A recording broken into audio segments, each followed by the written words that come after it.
YouTube, what's going on? It's your boy Eric back here doing another tool review. Everyday Trier.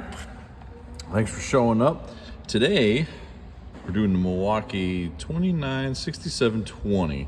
This is a 1/2 inch. I was using a Cobalt for a long time, and honestly, I had really no issues. It lacked in the ball department a little bit, and it just didn't have no foot spub behind it. So we ended up upgrading to this here Milwaukee. There is another version of this one. This is probably like my honest critique with it, is that with this dude here, it has got way more for doing automotive, which is primarily what we see, and really maybe some half ton trucks.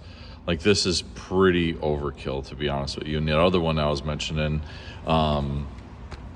it seemed to be a little bit more suited for this automotive field, but it's got these 3 torque settings down here, and pretty much for the most part I run it on 2.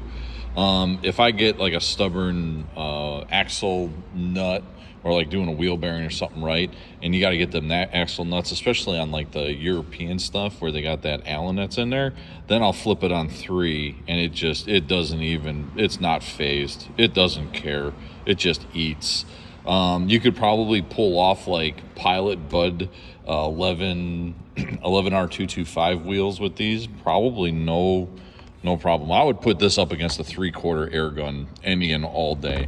Like I said, we don't really see a whole lot of the bigger stuff here to really kind of test that theory out. But yeah, this sucker's got a lot of nuts, and like I said, it's a good thing. But at the end of the day, like if you're running around on 2, you gotta be careful not to over torque your lug nuts or strip them out or whatever.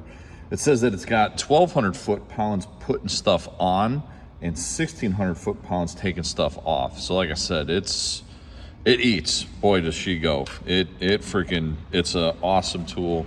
Again, no real complaints. The cool thing about this too is that this here is 7.5 inches, 7.6 inches or something, less than 8. And my Milwaukee was pretty stinking big. So even if you're doing like trying to bust off a crank pulley, crank pulley bolt or whatever, you can probably fit this in some spaces. I ain't saying not like that little quarter drive, but it's a good gun. I like it. I approve. But like I said, if I had to do it all over again, I might consider doing that lower model that has the little bit less power behind it. But other than that, got the lights on there. It's good stuff. Like, comment, subscribe, follow me if you got this, or if you like DeWalt better, or if you like freaking Makita or Ryobi. Let me know. Put something in the comments. I answer all of them. Joke's on y'all. I don't have any comments. All right, later.